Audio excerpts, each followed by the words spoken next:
ठीक, last lecture में हमने क्या देखा था? लास्ट लेक्चर में बलवंत राय मेहता और उनकी रिकमेंडेशन कर ली थी। ठीक, और इनका जो भी रिकमेंडेशन था वो हमने देख लिया था।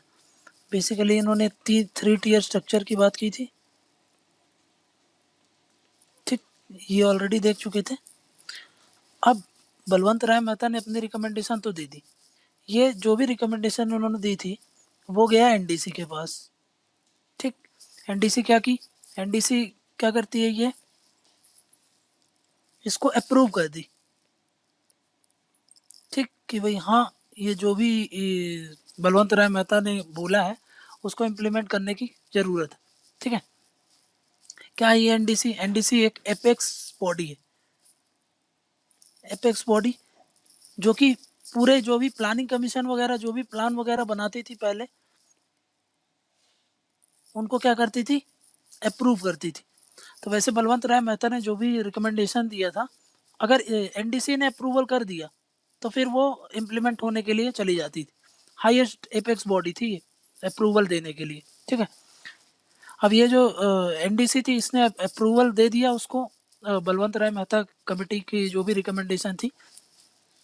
बट इन्होंने क्या बोला कि भाई हाँ, जैसा बलवंत राय मेहता बोल रही, जैसे इस कमेटी ने बोला है वैसे हमको इम्प्लीमेंट करने का ज़रूरत। बट इन्होंने क्या बोला कि भाई जैसे वो फिक्स बोल रहा था ना, फिक्स पैटर्न बताया था उन्होंने, फिक्स स्ट्रक्चर बताया था बलवंत राय ने। कैसे? 3 टियर का। इन्होंने बोला कि भाई ये 3 टियर हम ये स्टेट पर छोड़ते हैं, लेफ्ट टू दी स्टेट्स। हम स्टेट पर छोड़ते हैं कि भाई जैसा उनको ठीक लगे अपने ज़रूरत अनुसार वो वैसा एक्सेप्ट कर सकते हैं। ठीक है, ठीक, तो ये उन्होंने ऐसा छोड़ दिया स्टेट के ऊपर और बोला कि भाई जिसको जैसा अपने सुटेबल लगे वैसा आप इसको कर लीजिए, और उन्होंने इस प्लान को अप्रूव कर दिया। कब किया था? तो 1958 के आसपास उन्होंने इस प्लान को एक्सेप्ट कर लिया। बट एक सिंगल रिजिड पैटर्न जो उन्होंने बताया था उसके अगेंस्ट जा करके उन्होंने स्टेट पर छोड़ दिया कि भाई आपके ऊपर है, आपको जैसा भी एक्सेप्ट करना हो आप कर सकते हो। ठीक, तो इस बात को जब ये गाइडलाइन उसने दे दी एनडीसी ने, तो फर्स्ट स्टेट था, फर्स्ट स्टेट राजस्थान, जिसने बलवंत राय मेहता ने जो भी रिकमेंडेशन दिया था उसको इम्प्लीमेंट कर दिया। ठीक, इम्प्लीमेंटेड। कौन सा स्टेट है? फर्स्ट स्टेट कौन सा था? तो फर्स्ट स्टेट था राजस्थान। राजस्थान ने कहाँ पे सबसे पहले इसको इम्प्लीमेंट किया था? तो उसका फर्स्ट जो डिस्ट्रिक्ट था वो याद रखना प्रीलिम्स के लिए, नागौर डिस्ट्रिक्ट। ठीक है, नागौर डिस्ट्रिक्ट। ठीक है, कब किया था? तो गांधी जयंती पर किया था, 2 अक्टूबर 1959। समझ में? अगले ही साल जस्ट उसको इम्प्लीमेंट कर दिया गया। ठीक, तो ये याद रखना कि ये 73rd constitutional amendment act implement करने वाला पहला स्टेट नहीं है। ये बलवंत राय मेहता ने जो रिकमेंडेशन दिया था, जो स्ट्रक्चर उन्होंने बताया था, उसको इम्प्लीमेंट करने वाला फर्स्ट स्टेट था ये। समझ में आएगा? 73rd को तो इम्प्लीमेंट एमपी करता है सबसे पहले। ठीक, ये अलग चीज है, वो अलग चीज है। First state to implement Panchayati Raj institution तो वो होगा Rajasthan. First state to implement 73rd constitutional amendment act तो वो था मध्य प्रदेश। समझ में आ गई बात? मिटा दूं, आगे बढ़े? आगे बढ़ूं? ठीक,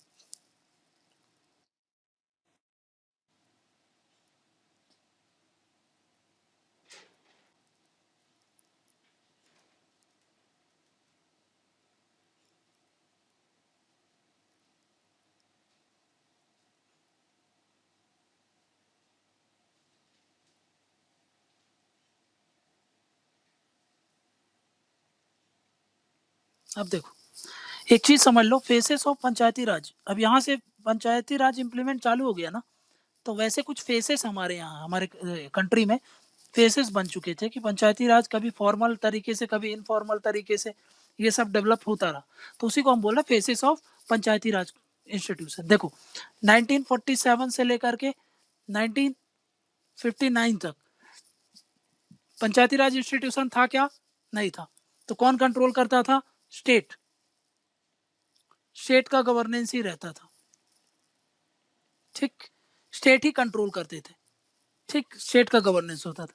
पर अभी मैंने क्या बताया, 1959 से लेकर के, ये कब था, ये बलवंत राय मेहता, इनके रिकमेंडेशन के बाद पंचायती राज का फेस इंडिया में चालू हो जाता है, ठीक है। कॉन्स्टिट्यूशनली नहीं है, but apart from constitution, outside the constitution ये प्रोविजन चालू हो गया। ये चलता है 1965 तक। देखेंगे 1965 में ऐसा क्या हो जाता है, सब कुछ देखेंगे कि कैसे कब कब क्या क्या चेंजेस आ रहे हैं। फिर 1965 से लेकर के 1969 तक एक फेस होता है, ठीक। फिर 1969 से लेकर के 1992 तक एक फेस होता है, ठीक। फिर 1992 से लेकर के आज तक टिल नाउ ये एक फेस है, समझ में गया। ये फर्स्ट फेस है, ये सेकंड फेस है, ये थर्ड फेस है, ये चौथा फेस, ठीक। इसको बोलते हैं ग्रोथ का phase, phase of growth, phase of growth. यहाँ पर जो भी पंचायती राज सिस्टम था वो बढ़ना चालू होता है, ठीक। फिर उसके बाद बोलते हैं फेज ऑफ स्टेगनेशन, ये स्टेगनेशन का फेज था, ठीक। फिर ये था फेज ऑफ डिक्लाइन, क्यों डिक्लाइन हो रहा है, कैसे डिक्लाइन हो रहा है, सब समझेंगे, ठीक। Phase of decline. फिर उसके बाद रीजनरेशन, रीजनरेशन फेज, या फिर फेज ऑफ रिवाइवल, यहां से रिवाइवल चालू होता है, ठीक। क्लियर, इतने तरीके के फेसेस हैं, ठीक है। अब इसको थोड़ा सा ग्राफिकली अगर मैं बात करूं, इसको बना लो जल्दी से, फिर मैं इसको मिटा दूं, ठीक। ये 4 फेसेस में काम कर रहा है, 1 फेज, 2 फेज, 3 फेज, 4 फेज, ठीक है। ग्रोथ होती, इस फेज में ग्रोथ होगा, इसमें स्टेगनेशन, देखो ऐसा है, मान लो ये ग्राफ है, ये ग्राफ है, तो इस फेज में ऐसा ग्रोथ होगा। स्टेगनेशन किसको बोल रहे हैं, ये ग्राफ है अगर, तो इस फेज में ये कांस्टेंट रहता है। डिक्लाइन किसको बोल रहे हैं भाई, ये अगर ग्राफ है तो ऐसा डिक्लाइन हो रहा है, ठीक। रिवाइवल क्यों बोल रहे हैं, फिर से ग्रोथ पकड़ ले रहा है, ठीक। समझ में आ गई बात, क्लियर है। अब इसको समझते हैं कि ऐसा क्यों हो रहा था, कभी फेस ग्रोथ हो रही है, कभी डिक्लाइन हो रहा है, कभी रिवाइवल हो रहा है, कभी स्टैग्नेट हो रहा है, ऐसा क्यों हो रहा है, ठीक है। इसी चीज को समझते हैं हम, क्लियर। मिटा दूं,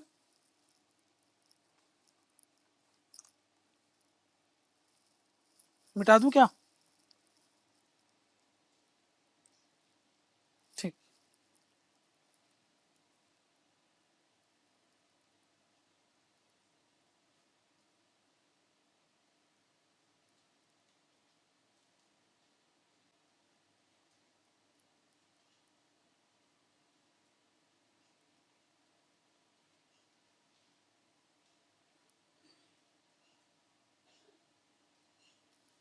अब देखो, ये है हमारा ग्राफ,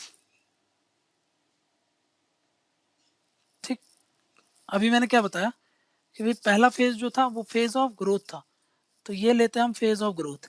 फिर हमने क्या देखा कि फेज ऑफ स्टैग्नेशन, फिर हमने देखा फेज फेज ऑफ डिक्लाइन, फिर हमने देखा फेज ऑफ रिवाइवल, ठीक। तो इसको हम डिवाइड कर लेते हैं, ये एक पार्ट है, ये दूसरा पार्ट है, ये तीसरा पार्ट है, और ये चौथा पार्ट। ये कौन सा फेज मैंने बोला, फेज ऑफ ग्रोथ, ठीक। ये कौन सा फेज था, फेज ऑफ स्टैग्नेशन, ठीक। ये कौन सा था, phase of decline, phase of regeneration या रिवाइवल। देखो, ये पहला फेज था, ये कब से, ये 1959 से, ये क्या है 1965, ये है 1969, ठीक है। ये है 1992, और ये अभी वापस का, ठीक है। 4 फेसेस देख लिया, ये ईयर देख लो, इसके इसके बीच का ये टाइम पीरियड है। हो क्या रहा है, देखो इस समय हमने इनको क्या प्रोवाइड किया, इस समय इनको थ्रस्ट प्रोवाइड किया था। देखो तो स्टेट ने उनको, जैसे अभी देखा पहले राजस्थान ने दिया, फिर आंध्र प्रदेश देगा, ठीक है, ऐसे करके बहुत सारे स्टेट्स धीरे-धीरे करके पंचायती राज व्यवस्था बनाने लगे, क्योंकि बलवंत राय मेहता की कमिटी जो भी रिकमेंडेशन थी, एनडीसी ने भी अप्रूव कर दिया था। स्टेट्स को भी लगा कि भई ये तो अच्छी चीज़ है, इससे हमारा बेटर गवर्नेंस आएगा, इसलिए थ्रस्ट मिला, तो उससे क्या हो गया, एंथुसियाज़्म बढ़ा लोगों में, थोड़ा सा एंथुसियास्टिक हो गया। ठीक, ये पूरा सिस्टम में थोड़ा-सा एक बूस्ट मिला, तो इस चीज़ से जितने भी नए-नए एकदम रेस टाइप की लग गई कि भई हाँ, हाँ, हम ज़्यादा अच्छे से परफ़ॉर्म करेंगे, और स्टेट भी थोड़ा-सा प्रोएक्टिव थे अपना पावर शेयर करने के लिए, तो इसलिए इस फ़ेज़ में हमने ग्रोथ देखी। क्लियर? इस समय जो भी ये जो भी पंचायती राज सिस्टम था ना, ये परफ़ॉर्मेंस भी इनका इंक्रीज़ हो रहा था। परफ़ॉर्मेंस इंक्रीज़ होता था, इसीलिए थोड़ा-सा इनके बीच में ट्रस्ट भी बढ़ रहा था। ठीक है? परफ़ॉर्मेंस ये भी बढ़ रहा था, तो ट्रस्ट भी बढ़ रहा था, लोगों का भी ट्रस्ट बढ़ रहा था, तो स्टेट गवर्नमेंट थोड़ा-सा प्रोएक्टिवनेस भी दिखा रही थी।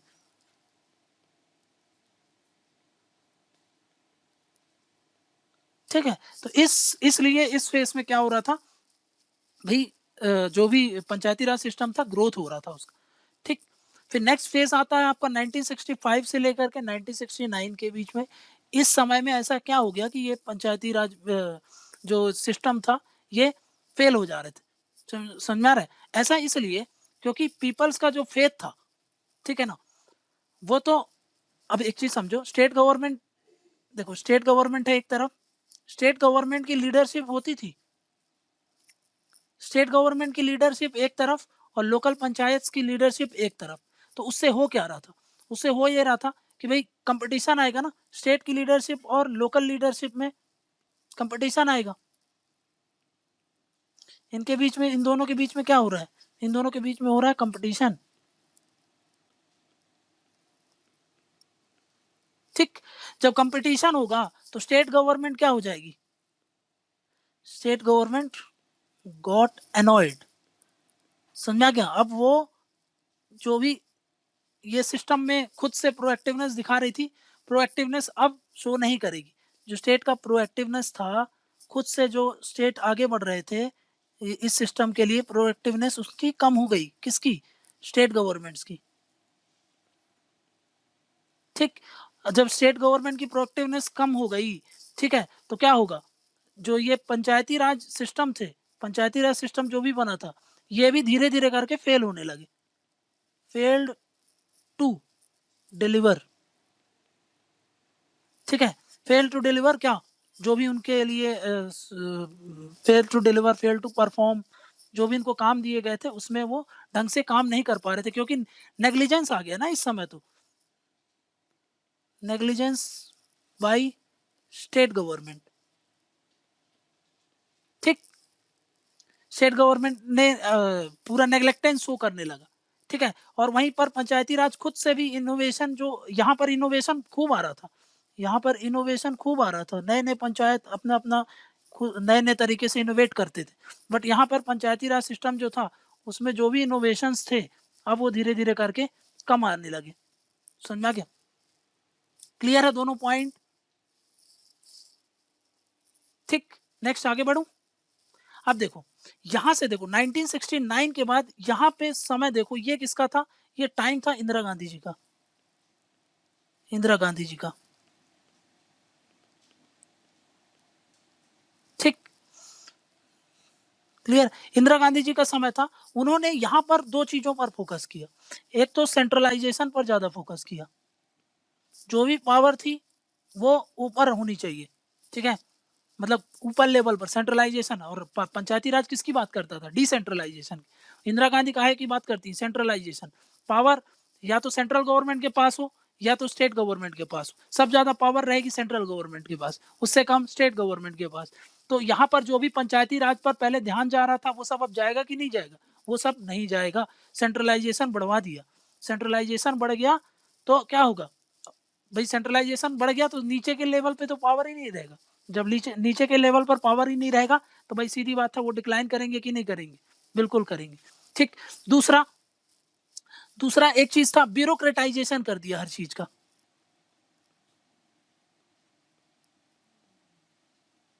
अभी हमने क्या देखा था कि भाई, अभी हमने क्या देखा था कि सीडीपी, एनईएस ये सब फेल क्यों हो गए थे? क्योंकि ब्यूरोक्रेटाइजेशन ज्यादा हो गया था, मतलब ऑफिसर्स का कंट्रोल हर चीज पर बढ़ गया। यहाँ पर भी सेंट्रलाइजेशन कर दिया, ब्यूरोक्रेटाइजेशन कर दिया, तो पूरा पूरा पीआरआई जो भी पंचायती राज सिस्टम थी ये साइडलाइन हो गई। ठीक, ये साइडलाइन कर दिया गया, समझ में आ रहा है? सेंट्रलाइजेशन कर दिया, ब्यूरोक्रेटाइजेशन कर दिया। ब्यूरोक्रेटाइजेशन काहे में? जितने भी डेवलपमेंट प्लान थे, अब डेवलपमेंट प्लानिंग थी वो टॉप डाउन होने लगी। ठीक, टॉप डाउन होने लगी। तो इसलिए ये वाला फेज देखो आप कैसा मिलेगा आपको, डिक्लाइन का फेज मिलेगा। समझ में आ गया? क्योंकि लोकल का अब क्या हो गया, ये पंचायती राज को साइडलाइन कर दिया आपने। ठीक, तो इसलिए ये वाला जो फेज है वो डिक्लाइन है। ठीक है, यहाँ पर ये वाला फेज देखो 1992 के बाद ये रीजनरेशन क्यों हुआ? क्योंकि 1992 में क्या हुआ, कॉन्स्टिट्यूशनल अमेंडमेंट हुआ। कौन सा? 73rd। और क्या किया गया इसमें? पंचायती राज इंस्टीट्यूशन को कॉन्स्टिट्यूशनल स्टेटस दे दिया। ठीक, कॉन्स्टिट्यूशनल स्टेटस दे दिया, तो अब क्या ये स्टेट की विल पर रहेगा? स्टेट का विल अब खत्म, अब सारे स्टेट के पास कंपलसरी हो गया, कंपलसरी फॉर स्टेट्स कि भाई इस अरेंजमेंट को आप फॉलो करना पड़ेगा। इसी समय में डी ब्यूरोक्रेटाइजेशन हो गया, जो भी ब्यूरोक्रेटाइजेशन था वो अब डी ब्यूरोक्रेटाइजेशन हो गया, मतलब नीचे से अब सारे प्लानिंग डेवलपमेंट होगी, ऊपर से नहीं होगी। समझ में आ गया? इस फेज में क्या हो गया, डी ब्यूरोक्रेटाइजेशन हो गया। ठीक, प्लानिंग कहां से होने लगी? At grass root level.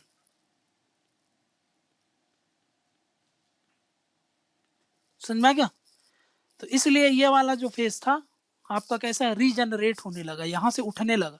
यहाँ पर पावर बहुत ज़्यादा देने की बात की थी 70, पावर डिवोल्यूशन, मतलब यहाँ पर डिसेंट्रलाइजेशन था। ये वाला देखो सेंट्रलाइजेशन था ना, ये वाला फेज सेंट्रलाइजेशन का था, बट ये वाला जो फेज था ये डिसेंट्रलाइजेशन का था।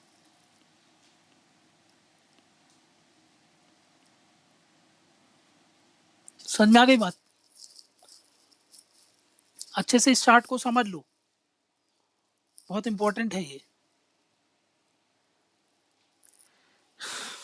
नेक्स्ट पढ़े आगे? ठीक है, मिटा दूं? सब लिख लिया, बना लिया?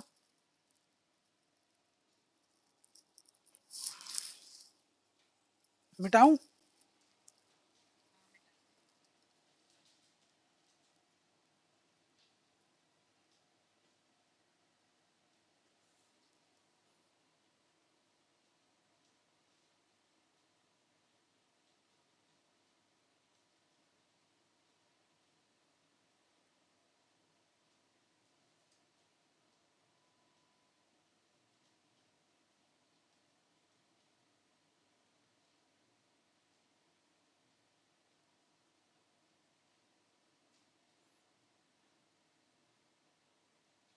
ठीक है, अब देखो कब की बात कर रहे हैं हम, 1969 की बात कर रहे हैं। 1969 के बाद क्या हो रहा है देखो इधर, 1969 के बाद अभी हमने देखा ना कि डिक्लाइन होने लगा। तो भाई अब 1977 में अगर आपको याद हो कि इंदिरा गांधी की गवर्नमेंट गिर जाती है, किसकी गवर्नमेंट आती है? जनता पार्टी की गवर्नमेंट। जनता पार्टी ने इस मुद्दे को देखा और बोला कि भाई ये तो जो भी हो रहा है ये यार सही नहीं हो रहा है, इसके लिए आप कुछ देखिए, इसके लिए कुछ सजेस्ट कीजिए। तो इन्होंने एक कमेटी बनाई थी जिसको बोलते हैं अशोक मेहता कमेटी। ठीक है, तो अशोक मेहता कमेटी आती है अब। अशोक मेहता कमेटी को बनाया जाता है कब? 1977 में। ये कौन सा समय था 1977 का? अपनी ग्राफ में देखो तो ये था डिक्लाइनिंग फेज था ये। किसका? Declining phase of Panchayati Raj system. ठीक है, इसका डिक्लाइनिंग फेज था। तो इस चीज को देखने के लिए किसने बनाया था इससे? भाई जनता गवर्नमेंट, जनता पार्टी अंडर मोरारजी देसाई ये उस समय पीएम थे, ठीक है। तो उन्होंने ये कमेटी बनाई थी किस पर्पस के लिए कि भाई ये रीजन देखो, reason for declining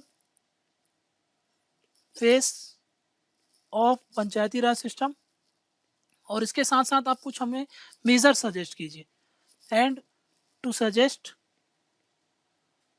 some measures, ठीक, कुछ मेजर सजेस्ट कीजिए।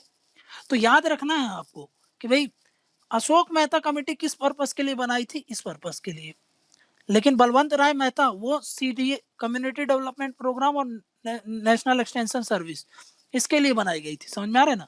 लेकिन अशोक मेहता कमेटी तो पंचायती राज के लिए ही बनाई गई थी। उसमें से ऑप्शंस देगा कि इनमें से कौन सी कमिटीज हैं जो कि पंचायती राज सिस्टम को स्ट्रेंथन करने के लिए बनाई गई थी। ऑप्शन रहेगा अशोक मेहता, ऑप्शन रहेगा बलवंत राय मेहता। आप क्या करना है, अशोक मेहता ही है इसका आंसर। अभी आगे और आ जाएंगी कमिटीज, बट बलवंत राय मेहता काहे के लिए थी, कम्युनिटी डेवलपमेंट प्रोग्राम और नेशनल एक्सटेंशन सर्विस, जो कि जब वो रिकमेंड दे रही थी तब उसने बोला था कि डेमोक्रेटिक डिसेंट्रलाइजेशन या पंचायती राज सिस्टम जैसा कोई सिस्टम होना चाहिए। समझ में आ गई बात, ठीक है। अब इन्होंने क्या रिकमेंडेशन दी ये देख लो, ठीक, इनकी रिकमेंडेशन देखते हैं क्या बोला इन्होंने।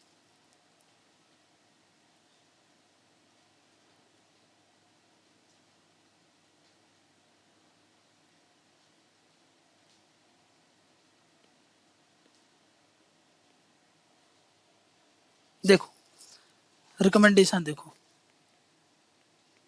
इन्होंने पहला रिकमेंडेशन दिया कि भाई आप जो 3 टियर स्ट्रक्चर था ना, जो 3 टियर स्ट्रक्चर है उसको रिप्लेस कर दो, काहे से, 2 टियर स्ट्रक्चर से। इन्होंने कितने स्ट्रक्चर की बात की थी, सीधा सीधा प्रीलिम में है। पहला स्टेटमेंट देगा 3 टियर स्ट्रक्चर किसने बोला था, मतलब एग्जांपल में दे देगा कि 3 टियर स्ट्रक्चर आपको बलवंत राय मेहता ने बोला था, 2 टियर स्ट्रक्चर अशोक मेहता ने बोला था, और अशोक मेहता ने यह भी बोला था कि 3 टियर स्ट्रक्चर को रिप्लेस कर दिया जाए। तो ये सारे स्टेटमेंट सही हैं, थोड़ा सा ध्यान में रखना, ठीक है ना। उन्होंने क्या बोला देखो, 2 टियर स्ट्रक्चर कैसे बात कर रहे हैं वो, ठीक। उन्होंने बोला कि भाई एक काम करो आप, ये है 1 2, पहले यहाँ पे क्या था, जिला, ठीक है ना, इसको देखा था ना हमने, सबसे ऊपर कौन था, जिला परिषद, फिर ब्लॉक पंचायत,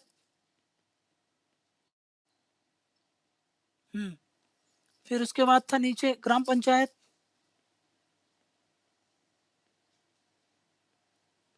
ठीक। उन्होंने क्या बोला कि भाई आप क्या करो, एक जिला परिषद रहने दो, ठीक है, और उसके पीछे ये जो ब्लॉक पंचायत जैसा सिस्टम है ना, ग्राम पंचायत, इनको क्या करो, इनके ये सब हटा करके आप क्या ले आओ, मंडल पंचायत ले आओ, मंडल पंचायत, इनके प्लेस में मंडल पंचायत ले आना, ठीक है। मंडल पंचायत क्या होगा, ठीक है ना, मंडल पंचायत ग्रुप है, समझो, ग्रुप ऑफ विलेजेस को लेकर के कुछ ग्रुप ऑफ विलेजेस बनाओ, और उनको क्या कर दो, ब्लॉक मंडल ग्राम पंचायत की जगह एक चीज होनी चाहिए, वो है मंडल पंचायत, ठीक। उन्होंने मंडल पंचायत बोला, ठीक। अब ये जो जिला परिषद था, ठीक है ना, वहां पर याद करो क्या काम था, उन्होंने क्या बोला था बलवंत राय मेहता ने कि भाई कोऑर्डिनेट करेगा, सुपरिंटेंडेंस करेगा, ठीक है। और नीचे वाले को क्या बोला था, ब्लॉक लेवल जो होगा वो क्या होगा, एग्जीक्यूटिव बॉडी होगा। तो उन्होंने क्या बोला, इन्होंने क्या बोला कि ये जो मंडल पंचायत होगा ना, यहाँ पर इसको बनाना चाहिए एग्जीक्यूटिव बॉडी, मतलब इम्प्लीमेंटेशन करने के लिए, ठीक, क्लियर, एग्जीक्यूटिव बॉडी होनी चाहिए। एग्जीक्यूटिव मतलब फॉर इम्प्लीमेंटेशन, इम्प्लीमेंटेशन वगैरह करने के लिए क्या करना चाहिए, ये होना चाहिए, ठीक है। ये मंडल पंचायत ये जो बनाई जाएगी, इसमें पॉपुलेशन कितनी होनी चाहिए, तो बोलते हैं कि 15 से 20,000 लोगों को ले लो आप, और उनके लिए एक मंडल पंचायत बना दो, समझा कि इतनी पॉपुलेशन हो, मतलब पॉपुलेशन को कवर करो आप। और चाहे अब वो 1 गांव से आए, 2 गांव से आए, 3 गांव से आए, उससे कुछ लेना देना नहीं। आप पंचायत को एज अ मतलब ग्रुप ऑफ कुछ गांव मिला लो जिनकी पॉपुलेशन कितनी हो, 15 से 20,000, और उनको एक मंडल पंचायत में कन्वर्ट कर दो, जो कि एक एग्जीक्यूटिव बॉडी होगी, समझ में आ गया। जो कि एक एग्जीक्यूटिव बॉडी होगी। ठीक, क्लियर, ये उन्होंने बोला। ठीक, विलेज लेवल पर ये जो गांव ग्राम पंचायत था इसको बंद कर दो, ये नहीं होना चाहिए। ठीक है, कौन सी होनी चाहिए? मंडल होना चाहिए। इसको क्या नाम दिया उन्होंने? मंडल। और ये तो जिला है ही। ठीक है, इसका कंट्रोल क्या, इसका काम क्या होना चाहिए? इसका कंट्रोल करना, सुपरविजन करना, समझ में गया? ये सब काम तो हो इसका। ठीक है ना, क्लियर। प्लस प्लानिंग कहाँ पे होनी चाहिए? प्लानिंग भी जिला स्तर पर होना चाहिए, प्लानिंग भी यहाँ पर होना चाहिए। ठीक है, लेकिन उसका इम्प्लीमेंटेशन कहाँ पे होगा? तो वो कहाँ पे होगा? मंडल वाले। ठीक है, फिर उन्होंने क्या बोला, देखो इधर उन्होंने बोला कि भाई एक और, जैसे ये एक बॉडी है ना, ये कैसी बॉडी है? ये एग्जीक्यूटिव हो गई ना। मैंने हमेशा बताया कि ये हमेशा एग्जीक्यूटिव बॉडी होती है। ठीक, ये एग्जीक्यूटिव बॉडी होगी, पूरा एग्जीक्यूटिव काम ही देखेगी ये। ठीक, ये पूरा कौन सा देख रही है? एग्जीक्यूटिव काम। लेकिन उन्होंने एक चीज और बोला, एक ऐसा ही एक और अरेंजमेंट बनाओ जिसको बोलेंगे वो न्याय पंचायत। न्याय पंचायत की बात की उन्होंने। ठीक है ना, जो कि काहे के लिए होनी चाहिए? जुडिशियल काम के लिए। जो गांव वगैरह में मान लो झगड़ा वगैरह होता है तो वो अपने लेवल पर ही सॉल्व कर ले, उसलिए एक जुडिशियल पर्पस के लिए एक क्या होना चाहिए? एक अलग न्याय पंचायत की बात करो तो दो तरीके की बॉडी बोली। ऐसा देखो, दो तरीके का, एक एग्जीक्यूटिव पंचायत, एग्जीक्यूटिव फंक्शन के लिए, एक न्याय पंचायत, ये वाला। तो दो तरीके का उन्होंने पंचायती सिस्टम बताया था। एक तो दो टीयर बोला, दो टीयर मतलब ये जिला और मंडल, और दो टाइप का भी बताया उन्होंने कि भाई एक इस तरीके का होना चाहिए, ये इसमें दो टीयर होंगे, अभी देखा था हमने, इसमें दो टीयर होंगे। समझा गया? एक होगा जिला स्तर पर और एक होता है मंडल। ठीक है ना, और एक इसके अलावा एक और न्याय पंचायत होनी चाहिए। ठीक है ना, न्याय पंचायत का क्या काम होगा? जुडिशियल जो भी काम होगा वो यहाँ पे देखेगी। ये जुडिशियल और उन्होंने जुडिशियल डिसेंट्रलाइजेशन की भी बात की कि भाई इनको कुछ क्या कर देना चाहिए? पावर दे देना चाहिए। कौन सी? जुडिशियरी वाली। ठीक, क्यों? जो विलेज लेवल के प्रॉब्लम्स होते हैं ना उनको सॉल्व करने के लिए, टू सॉल्व विलेज प्रॉब्लम्स। कैसे? By themselves. ठीक, ऐसे उन्होंने बात की। ठीक, और ये वाली बॉडी काहे के लिए है? ये एग्जीक्यूटिव बॉडी ये डेवलपमेंट पर्पस के लिए है ना, इसको तो हमने डेवलपमेंट पर्पस के लिए बनाया। लेकिन ये वाली बॉडी काहे के लिए है? ये वाली जुडिशियल पर्पस के लिए। ठीक, ये उनका रिकमेंडेशन था। देखो, इसको माना नहीं गया था, ये इम्प्लीमेंट नहीं हुआ था, क्योंकि इनकी गवर्नमेंट गिर जाती है जनता पार्टी की, इसलिए ये इम्प्लीमेंट नहीं किया गया था। हाँ, बट ये बोला उन्होंने जो, वो आपको एग्जाम पॉइंट ऑफ व्यू से थोड़ा इंपॉर्टेंट। ठीक, और उन्होंने क्या बोला, देखो उन्होंने क्या बोला कि उन्होंने एक चीज और बोली कि भाई यहाँ पर ये कौन सी है? ये डेवलपमेंट वाली, न्याय वाली नहीं। न्याय वाली अलग बात कर रहे हैं। डेवलपमेंट बॉडी के लिए ये डेवलपमेंट वाले मतलब जो टू टीयर जिसमें उन्होंने बोला था, उसमें बोला कि पॉलिटिकल पार्टीज जो होती है ना उनको पार्टिसिपेट करने देना चाहिए यहाँ पे जो भी इलेक्शंस होते हैं।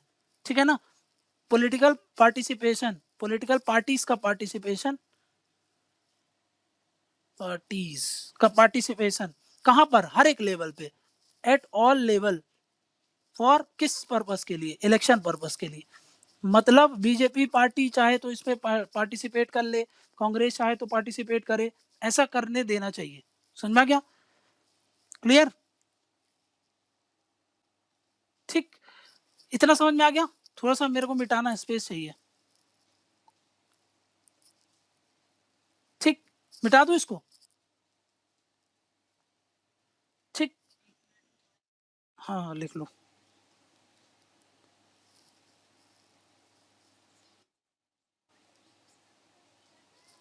नहीं नहीं नहीं, उसमें टीयर स्ट्रक्चर नहीं था, उसमें बस अभी आ रहा हूँ उस पर, उसको थोड़ा सा एक 2 मिनट लगेगा उसमें समझाने में।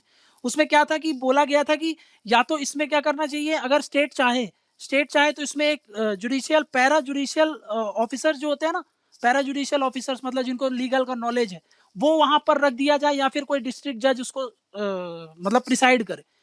ठीक है, बट इस पर बताया ना कि ये काम ही नहीं करा, क्योंकि भाई सरकार ही गिर गई, सरकार गिर गई तो इसको इम्प्लीमेंट ही नहीं किया गया। अब वो जब इम्प्लीमेंट करती तो समझ में आता कि क्या इसमें पूरा स्ट्रक्चर और अरेंजमेंट सरकार कैसा रख रही थी। बट उसने क्या बोला था कि भाई इसमें एक पैरा जुडिशियल ऑफिसर्स आप रख सकते हो, या फिर आप जो भी रिटायर्ड जजेस वगैरह होते हैं ऐसे किसी को। बट अब वो छोटे छोटे गांव में रहते हैं तो हम जजेस को तो रख नहीं पाएंगे, इसीलिए जो भी पैरा जुडिशियल ऑफिसर्स होते थे उनको रख दिया जाता था, मतलब जिनको भी जानकारी होगी उनको रखने की बात की थी उन्होंने। बट एक्चुअली में इम्प्लीमेंट ही नहीं हुआ, तो फिर ये सब कोई काम का ही नहीं रह गया।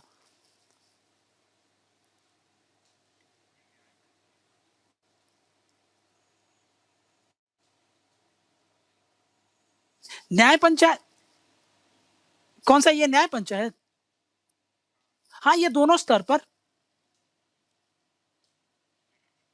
हाँ हाँ हाँ।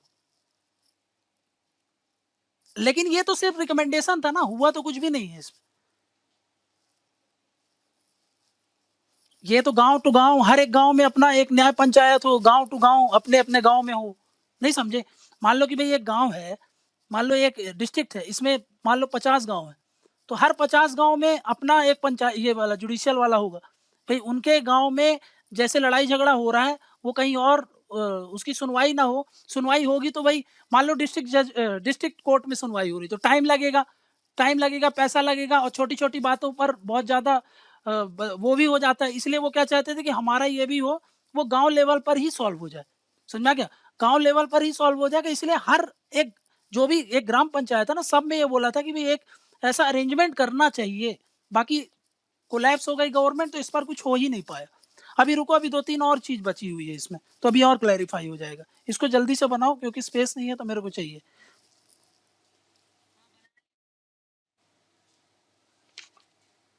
ठीक है।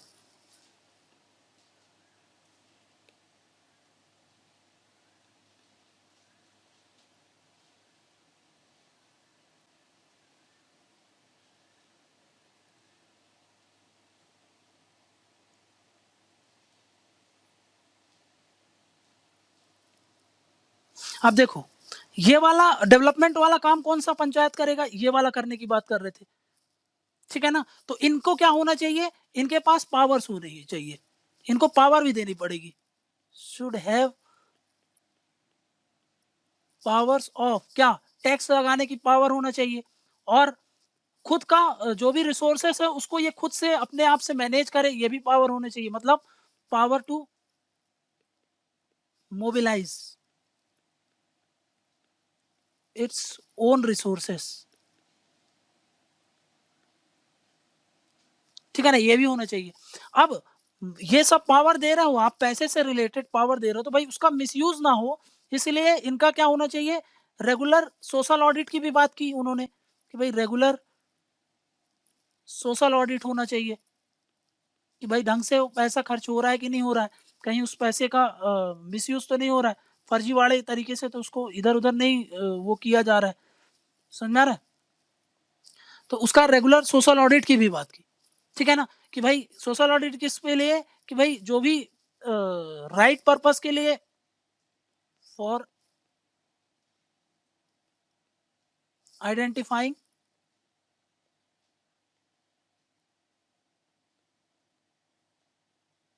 द राइट स्पेंडिंग, जो भी स्पेंडिंग हुई थी वो सही तरीके से हुई कि नहीं, उस चीज को देखने के लिए ऑडिट की भी बात की।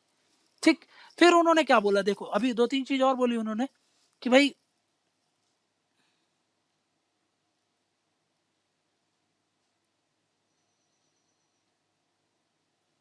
देखो, उन्होंने एक चीज और बोली कि भाई एक मिनिस्टर होना चाहिए,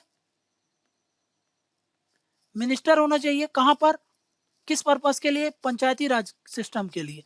कहां पर, स्टेट की जो काउंसिल ऑफ मिनिस्टर होती है ना, इन state council of minister, state की जो भी काउंसिल ऑफ मिनिस्टर होनी चाहिए उसमें एक मिनिस्टर तो होना ही चाहिए, काहे के लिए, कि भाई इस पर ढंग से काम चलता रहे, ये सब चीजों को देखने के लिए। ठीक है। फिर नेक्स्ट उन्होंने बोला कि भाई इलेक्शन जो होता है ना, यहाँ पर पहले वो ढंग से होते नहीं थे टाइम टू टाइम। समझ में आ गया? और एक बार अगर इलेक्शन हो गया तो भाई मान लो बीच में सरकार उसको डिसबैंड कर देती थी, और डिसबैंड कर देती थी तो भी सालों तक इलेक्शन ही नहीं होते थे। तो इस चीज को आइडेंटिफाई करने के लिए उन्होंने क्या किया, उन्होंने बोला कि इलेक्शन होना चाहिए regular, election to be held regularly. और वो भी मान लो अगर डिसॉल्व हो गई ना, तो इन केस ऑफ डिसोल्यूशन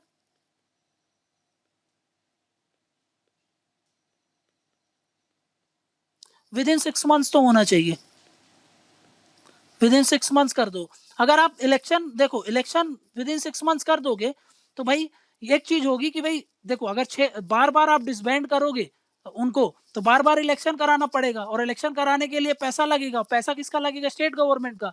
तो स्टेट गवर्नमेंट क्या करती थी कि डिसबैंड ही ना करेगी। जब डिसबैंड नहीं करेगी तो बार बार इलेक्शन कराने का झंझट नहीं, बार बार इलेक्शन नहीं कराओगे तो पैसे बचेंगे। तो ये उन्होंने बोला कि भाई ऐसा अरेंजमेंट होना चाहिए। और एक चीज और क्या बोली कि भाई यहां पर ये जो डेवलपमेंट वाली बॉडी है, न्याय वाले में नहीं, न्याय वाले में तो उसमें हम इलेक्शन वगैरह नहीं करते थे, ठीक है ना। इलेक्शन तो यहाँ पे, यहाँ की बात कर रहे हैं। उन्होंने बोला कि भाई जो भी प्रोविजन, रिजर्वेशन देना चाहिए, रिजर्वेशन फॉर SC ST, ये होना चाहिए काहे पर? On the basis of their population,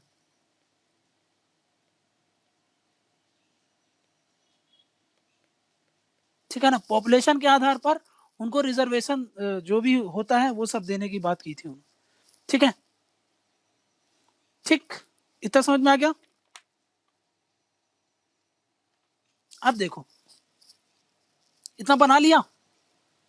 अब जनता गवर्नमेंट तो कोलैप्स हो गई, ठीक है ना, तो इस पर कोई एक्शन नहीं लिया गया। लेकिन कुछ इस आइडिया से कुछ स्टेट इंस्पायर्ड हो गए थे, जैसे कर्नाटक, वेस्ट बंगाल, आंध्र प्रदेश। तो उन्होंने जो भी उनके में थोड़ी बहुत कमियां थी, तो उनको ये जो जो जो इसमें बताया उन्होंने, इस कमेटी ने जो भी रिकमेंड किया उसको उन्होंने एक्सेप्ट किया। भाई जो कमियां थी उसको इन्होंने उससे फुलफिल कर लिया, और अपने आप अपना भी जो भी उनका सिस्टम चल रहा था उसको स्ट्रेंथन कर लिया। समझ में आ गया मतलब? यहाँ पे देखो,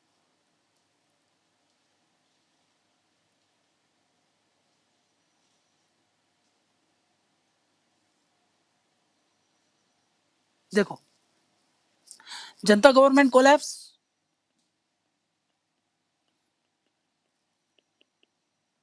कोलैप्स हो गई, इस पे कोई एक्शन नहीं लिया गया, नो एक्शन टेकन।